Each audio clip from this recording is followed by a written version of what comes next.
Que miremos Santiago 1 y leamos el versículo 2, donde es un libro muy corto. El libro de Santiago es un libro muy corto, pero demasiado rico en lo que puede uno aprender y extraer de esta palabra. Santiago 1, 2 dice: hermanos míos, tened por sumo gozo cuando os halléis en diversas pruebas, sabiendo que la prueba de vuestra fe produce paciencia. Mas tenga la paciencia su obra completa, para que seáis perfectos y cabales, sin que os falte cosa alguna. Sin que os falte cosa alguna.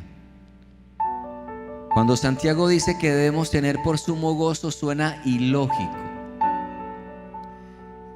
Suena ilógico que Él diga en su palabra de que cuando venga una prueba debemos de gozarnos. Debemos de gozarnos. Que el dolor es algo bueno, es algo ilógico.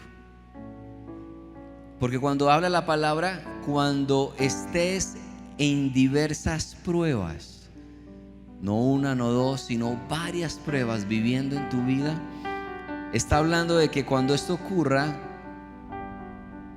estés en sumo gozo. Familia, ¿qué habla la palabra allí? Que no es que nosotros nos alegremos porque algo malo ocurre y que eso nos produzca gozo. No, lo que está hablando la palabra es que cuando vengan pruebas, tú tienes que cambiar la óptica, la perspectiva, los lentes que tienes puestos. Esto es lo que habla. Cambia la perspectiva de lo que estás viviendo. A ver, te explico. Varios ejemplos de personas que vivieron diferentes pruebas. Fue despedido por falta de creatividad y su primera empresa fracasó. Inventó luego de ser despedido y luego de fracasar en su primera empresa, cambió la perspectiva. Eso es lo que estoy queriendo que entiendas hoy. Cuando vengan pruebas, cambia la perspectiva. ¿Y sabes de quién estoy hablando? De Walt Disney. Inventó a Mickey Mouse y ganó 32 premios Oscar. Pero la prueba que él vivió, lo que él experimentó, cambió la perspectiva, y Walt Disney ganó 32 premios Oscar también. Quiero dar varios ejemplos. Falló 1000 veces. Este es un inventor. Falló 1000 veces. Y luego inventó el foco, la bombilla eléctrica. Pero aparte de eso, creó más de 4000 inventos. Estoy hablando de Thomas Alva Edison. Entonces, cuando tú comprendes y debes de entender que debes de cambiar la óptica, la perspectiva de las pruebas que vengan a tu vida, de aquello que parece un caos, que parece una tragedia, que parece una barrera, tú debes de cambiar la óptica, la perspectiva. Como este hombre no fue contratado por Twitter ni por Facebook, no fue contratado, un obstáculo, una barrera, una prueba, pero luego creó la aplicación de WhatsApp, por la cual Facebook pagó 19 mil millones de dólares. Estoy hablando de Brian Acton. Este hombre había sido menospreciado, no había sido contratado por Facebook ni por Twitter, perdió la oportunidad según la sociedad, pero él cambió la óptica, cambió sus lentes y luego inventó la aplicación de WhatsApp, por la cual Brian Acton le tuvo que pagar Facebook 19 mil millones de dólares. Eso es lo que yo quiero que comprendas, y eso es lo que habla Santiago. Estos otros dos, Sergey Brin y Larry Page, inventaron un buscador que nadie lo quería, un buscador que todos lo rechazaron y nadie creyó en ellos, y era el buscador Google. Google fue inventado por Sergey Brin y Larry Page, y luego se convirtió en la empresa número 1 avaluada en más de 500.000 millones de dólares. ¿Qué te estoy queriendo decir hoy, familia de la fe? ¿Qué prueba estás hoy viviendo? ¿Qué situación o fracaso has vivido? ¿Qué derrota se ha cruzado en tu camino? Quiero darte una palabra: cuando hay muchas pruebas, significa que también habrán muchas victorias en tu vida. Otra vez, cuando tú experimentes muchas pruebas, eso es un indicativo de que vienen muchas victorias, siempre y cuando cambies la óptica, la perspectiva, y entiendas que esas pruebas se van a convertir en tu camino en grandes oportunidades que Dios va a ver en tu vida. Eso es lo que yo quiero que entiendas cuando la palabra de Santiago dice: cuando estén en diversas pruebas, tengan por sumo gozo. Las pruebas más difíciles de la vida sirven con un propósito especial para nuestra vida. No fue que Dios dejó pasar esa situación. No fue que Dios se le fue esa prueba. Familia de la fe, esa prueba está diseñada para sacar la mejor versión de ti mismo. Por eso, cuando venga una situación en tu vida, tú tienes que empezar a preguntar: esa es una prueba grande, ¿qué victoria tendrá Dios en mi camino más adelante? Hago una pregunta: ¿qué hubiera sido de David sin Goliat? Goliat fue el instrumento que Dios usó para promocionar a David y colocarlo camino al trono. Fue David, una prueba de 3 metros, armado, equipado. Fue lo que Dios usó para que David fuera promocionado. Escúchame, ¿cómo llegó a ser David el rey de Israel después de 7 años de persecución que el rey Saúl vino sobre él y él tuvo que ir a cuevas, estar escondido en desiertos, huyendo de este enemigo con ejércitos que querían matarlo? Pero esa persecución, esas pruebas, esos 7 años que David tuvo que vivir huyendo de cueva en cueva, lejos de su tierra, eso fue justamente lo que lo preparó para ser el mejor rey de Israel por 40 años y ser llamado el dulce cantor de Israel. ¿Por qué? Porque las pruebas van siempre a sacar la mejor versión de ti. Las pruebas me preparan para las victorias que vienen adelante. ¿Alguien me puede decir amén allá en casa? Amén. Cambia los lentes. Cambia la perspectiva. ¿Qué hubiera sido de Mardoqueo sin Amán? Cuenta la historia en el libro de Esther que se levantó un enemigo muy poderoso que quería matar a Mardoqueo, pero no se quedó contento con eliminar al judío Mardoqueo, sino que quería acabar con todo el pueblo de Mardoqueo, que era judío. Pero esta gran prueba que se levantó contra él y su pueblo de muerte fue lo que produjo que Mardoqueo fuera promocionado al lado del rey. Esa gran prueba representó una gran victoria. Y luego el anillo de Amán y todo lo que era Amán, la casa de Amán, pasó a ser de Mardoqueo. ¿Qué hubiera sido de Gedeón sin los filisteos? Gedeón era un hombre temeroso, inseguro, tímido, con baja estima. Pero la prueba de tener un enemigo tan poderoso como los filisteos, que se levantaban y robaban la cosecha de todo el pueblo de Israel, pero allí estaba Gedeón escondido. Pero esa prueba que vino sobre Gedeón fue lo que lo convirtió a él luego en el libertador. Los filisteos sacaron a Gedeón de la prueba a la victoria. Cambia la perspectiva. ¿Qué hubiera sido de Pablo sin la cárcel, sin las persecuciones? Pues no hubiera escrito 13 epístolas que escribió el apóstol Pablo y que hoy, siglos después, seguimos leyendo. 13, aunque algunos dicen que fueron 14 si le sumamos también la carta de Hebreos. Como haya sido, La prueba, el estar en esa persecución, sacó la mejor versión de Pablo. ¿Qué hubiera sido de Jesús sin la cruz? Es que nos asustan las pruebas como si fuera algo malo, que Dios nos está enviando. No, cuando llega una prueba es porque Dios te está preparando una victoria grande en tu vida y te va a sacar del anonimato para colocarte en lugares de autoridad y promocionarte en algo que tal vez no hubiera sido de otra manera. Jesús dijo: aparte de mí esta copa. Pero luego termina diciendo: pues no se haga mi voluntad sino la tuya.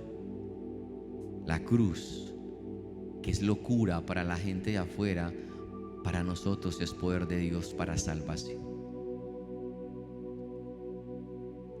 Yo quiero que comprendas, familia de la fe, que las pruebas están diseñadas para que tú y yo crezcamos. Por eso en 2 Corintios 4:17 dice: porque esta leve tribulación momentánea producirá en nosotros una cada vez más excelente y eterno peso de gloria, no mirando nosotros las cosas que se ven, sino las que no se ven. Pues las cosas que se ven son temporales, pero las que no se ven son eternas.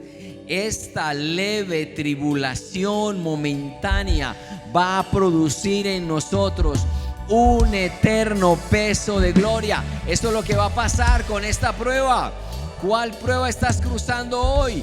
Financiera, familiar, de soledad, alguna enfermedad. Pues quiero decirte que esta leve, momentánea tribulación va a producir en ti un eterno peso de gloria que Dios va a desatar sobre tu vida.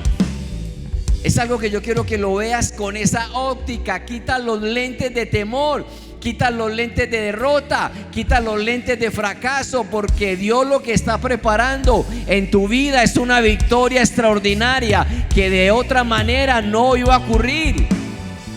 Amén.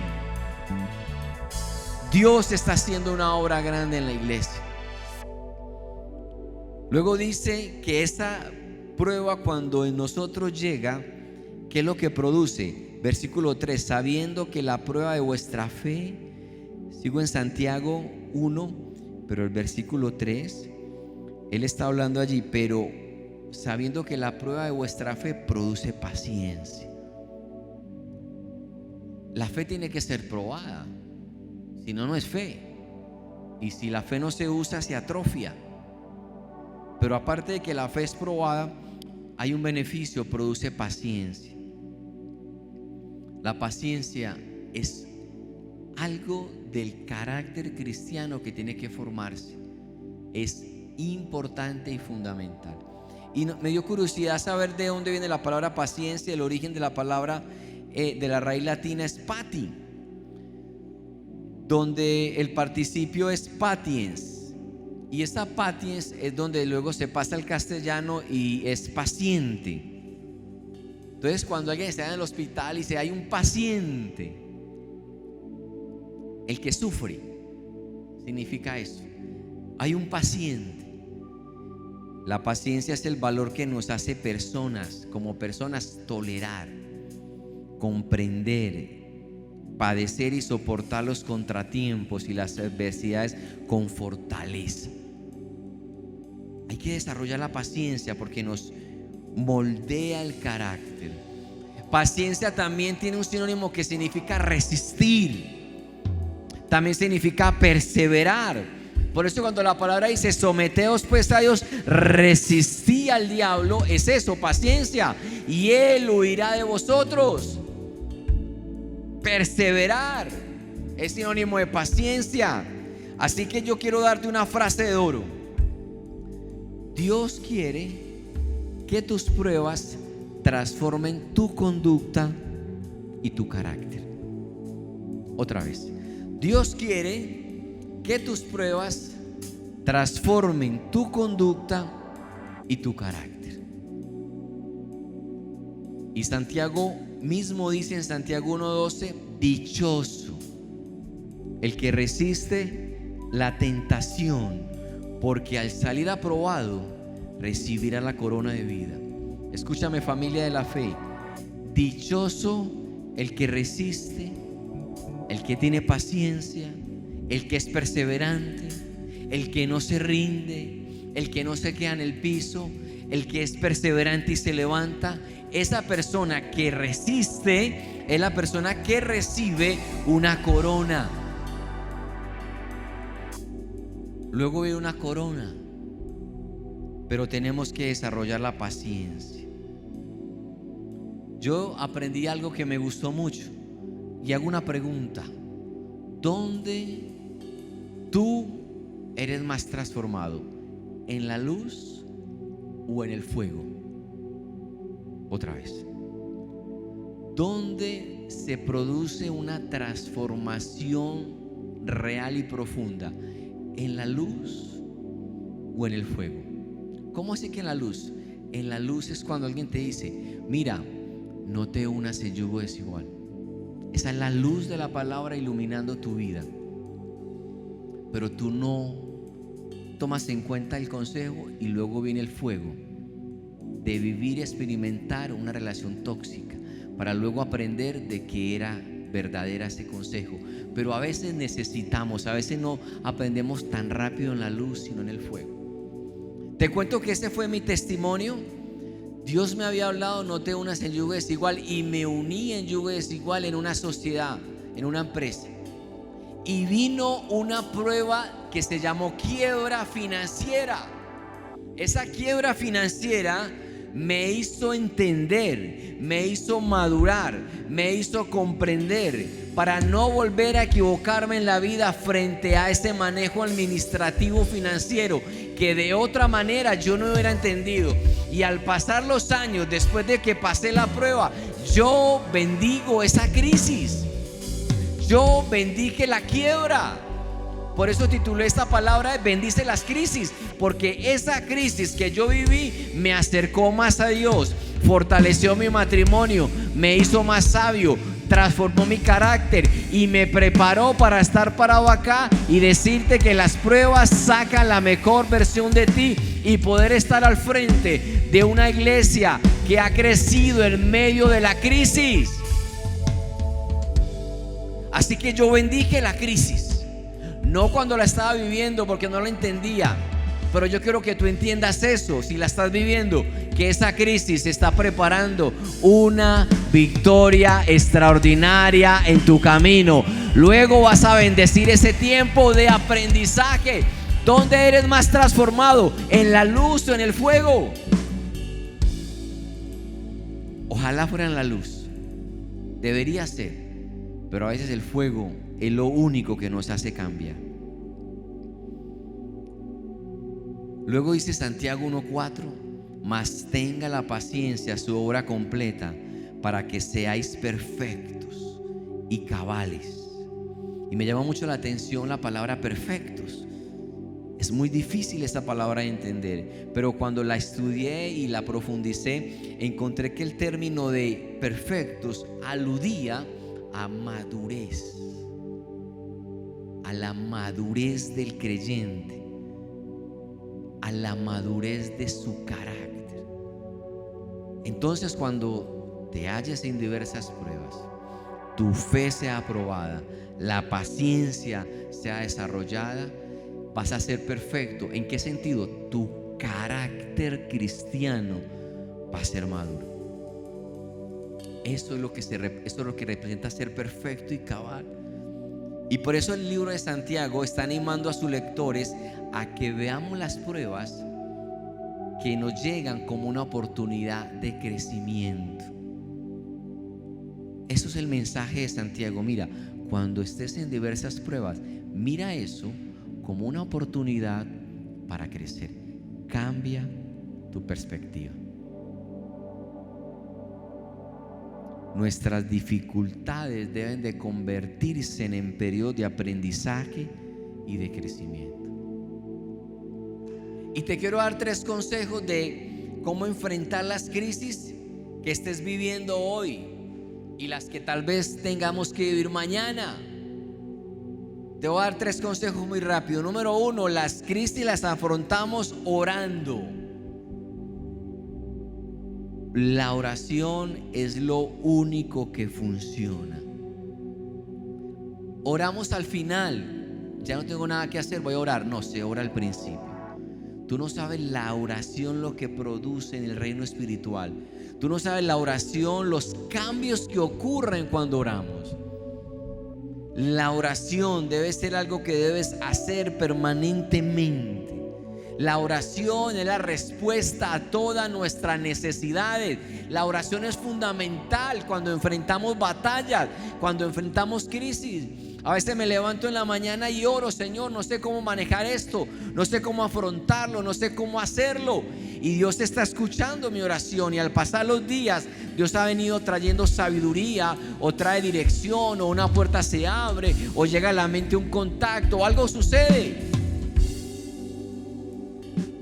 Ora. Colosenses 4:2 dice: dedíquese a la oración. Colosenses 4:2.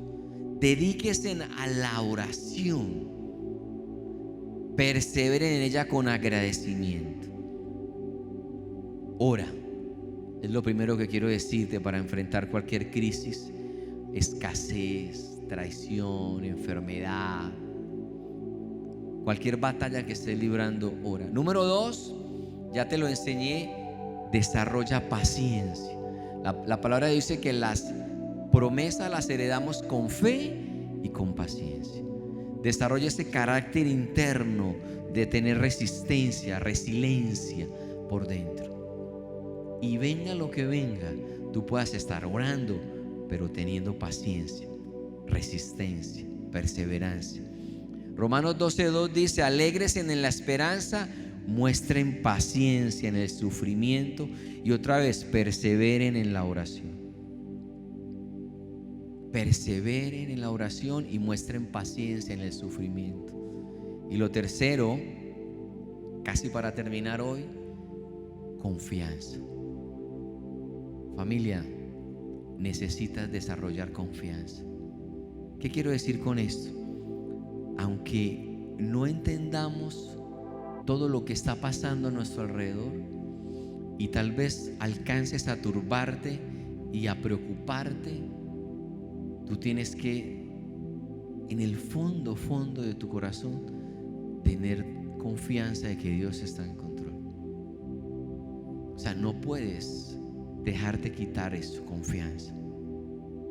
Y cuando me leí el libro de Habacuc, es como un reclamo de Habacuc a Dios. Es una conversación, es un libro muy bonito porque es una conversación solo de Dios y Habacuc. Habacuc y Dios, ese es el libro de Habacuc. Y Dios está tratando de explicarle a su hijo todo lo que está pasando, porque Habacuc no entendía por qué el pueblo, que era tan malo, todavía seguía siendo prosperado. Y él no entendía por qué cosas ocurrían. Y al final, cuando Habacuc entendió que lo único que tenía que desarrollar era confianza en Dios, fue cuando escribió esta hermosa parte en Habacuc 3:17, cuando él dijo: aunque la higuera no florezca, ni haya frutos en las vides. Habacuc 3:17. Aunque falte la cosecha del olivo y los campos no produzcan alimentos, aunque el aprisco no haya ovejas, ni ganado alguno de los establos, dice Habacuc, aún así yo me regocijaré en el Señor. Me alegraré en Dios mi libertador. El Señor omnipotente es mi fuerza. Da a mis pies la ligereza de una gacela y me hace caminar por las alturas. Habacuc está diciendo, Habacuc 3:17, versión NBI, que él no entiende lo que está pasando, pero él confía en que Dios está en control. Y le pido al equipo de alabanza que si sube, por favor. ¿Hace falta? ¿Qué prueba estás cruzando hoy, familia de la fe? ¿Qué es aquello que tú no logras entender por qué está ocurriendo? Quiero darte una palabra de Dios para ti. Hay una victoria en camino. Hay una victoria extraordinaria que Dios va a hacer en ti. Y encontré una parábola que me gustó mucho, y permíteme, te la leo para que no se me escape ningún dato. Es una parábola acerca de una zanahoria, un huevo y café. Y dice la historia que la hija se quejaba con su padre acerca de su vida. Estaba quejándose: ¿por qué me pasa esto? ¿Por qué me pasa aquello? ¿Por qué las cosas no me salen bien? Y no sabía cómo seguir adelante la hija, y se iba a dar por vencida. Entonces estaba cansada de luchar. Parecía que todo iba de mal en peor, que nada salía bien. Y su padre era un chef de cocina, y la llevó a su lugar de trabajo, su padre, a la hija, y llenó 3 ollas con agua y las colocó sobre fuego fuerte. Pronto el agua de las 3 ollas estaban hirviendo. En una olla colocó zanahorias, en otra colocó huevos, y en la otra colocó granos de café, y las dejó hervir sin decir palabra el padre.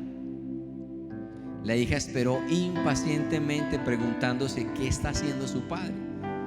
A los 20 minutos el padre apagó el fuego, sacó la zanahoria y las colocó en un plato, lo mismo con los huevos y el café. Finalmente colocó el café y lo puso en un tercer recipiente. Mirando a su hija, le dijo: querida, ¿qué ves? Ella dice: padre, veo zanahorias, huevos y café. Le hizo acercarse y le pidió que tocara las zanahorias. Ella lo hizo y notó que estaban blandas. Luego le pidió que tomara un huevo y lo rompiera. Luego de sacarle la cáscara, observó que el huevo estaba duro. Luego le pidió que probara el café. Ella sonrió mientras disfrutaba de su rico aroma y de este delicioso café. Humildemente la hija le preguntó: ¿qué significa esto, padre? Él le explicó que los 3 elementos habían enfrentado la misma adversidad. Escúchame acá, familia, esto, escúchame. Los 3 elementos habían enfrentado el fuego, la prueba, pero los 3 elementos reaccionaron diferente. La zanahoria llegó al agua fuerte y dura, pero después de pasar por el agua hirviendo, se había vuelto débil y fácil de deshacer. El huevo había llegado con el agua frágil, al agua frágil, su cáscara fina protegía su interior, pero después de que el agua estaba hirviendo, su interior se había endurecido. Los granos de café, sin embargo, eran únicos. Después de estar en agua hirviendo, habían cambiado el agua. Escúchame, el grano de café cambió el agua, no el agua cambió al café. Moraleja: cuando la adversidad llega a tu puerta, ¿cómo respondes? Eres una zanahoria que parece fuerte, pero cuando la adversidad y el dolor te tocan, te vuelves débil y pierdes tu fortaleza. Eres un huevo que comienza con un corazón moldeable, pero luego de la prueba te vuelves duro, rígido, amargado y áspero. O eres como el café, que cambia el agua hirviente en el elemento que causa dolor, lo convierte en una taza de café, dando su mejor sabor. Cuando las cosas se ponen peor, tú reaccionas mejor y haces que las cosas mejoren. ¿Eres zanahoria, eres huevo o eres café? Las pruebas están diseñadas para sacar la mejor versión de nosotros. Y en esta hora, que tú puedas entender que Dios tiene un plan, que esto no se le salió de las manos. No fue que Dios te descuidó y vino toda esta pandemia al mundo o alguna crisis que está levantándose después. Dios está en control. Y estas pruebas que estamos viviendo como iglesia son las que nos va a dar la autoridad para caminar en victorias grandes. Pero tienes que tomarlo con una nueva óptica, una nueva perseverancia. Cambias tus lentes de derrota, cambia tus lentes de desánimo. Vamos, yo quiero que en esta hora tú digas: Señor, yo sé que como son tantas mis pruebas, así van a ser tantas mis victorias. Cambia el agua, no que el agua te cambie a ti. Sé como el grano de café que da un olor rico. Y cuando la gente se acerca a alguien que está en una prueba, encuentra algo bonito en él, algo valioso que aprender. Que nada te detenga. Esta leve, momentánea tribulación va a producir un eterno peso de gloria en ti. No le tengas miedo a las pruebas, porque esas pruebas son lo que te están preparando a donde Dios te quiere llevar. La crisis que yo he vivido, varias crisis que yo he vivido, son las que me han preparado para estar en este momento acá. Dios está en control. Dios está con nosotros. Y esto pasará, pero va a producir un eterno peso de gloria, porque prepárate a las victorias que Dios va a empezar a desatar sobre ti. Si la prueba tuya es grande, prepárate para la victoria extraordinaria que Dios va a soltar. Esto va a producir un eterno peso de gloria. Cambia la óptica, cambia tu perspectiva, colócate otros lentes, porque Dios va a hacer algo grande en la iglesia. Algo poderoso se va a soltar en medio de la crisis, porque tenemos que aprender a bendecir las crisis. Son de bendición. Eres zanahoria, huevo, café. El café cambia el agua no lo cambia él. Así que les bendigo en esta hora, familia de fe. Dios va a hacer algo grande este año con la iglesia. Yo lo declaro sobre ti y lo decreto en el nombre de Cristo Jesús. Amén. Amén, familia. Dios les bendiga. Bendiciones. Muchas gracias. Bendiciones.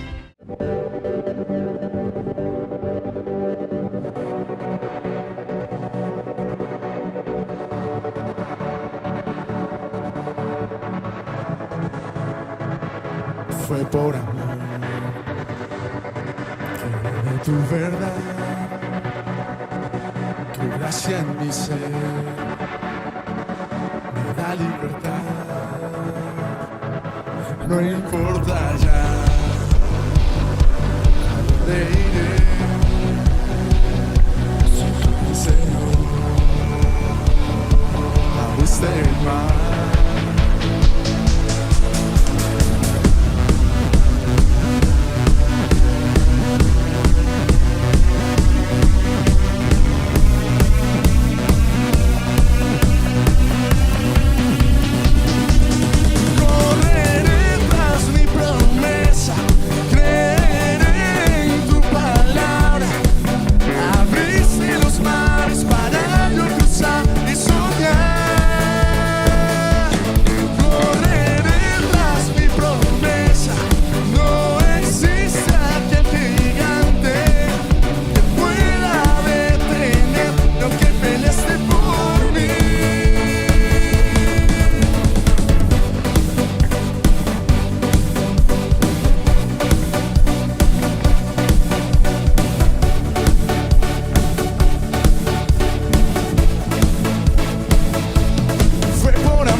Eterno, luz del mundo y mi salvación.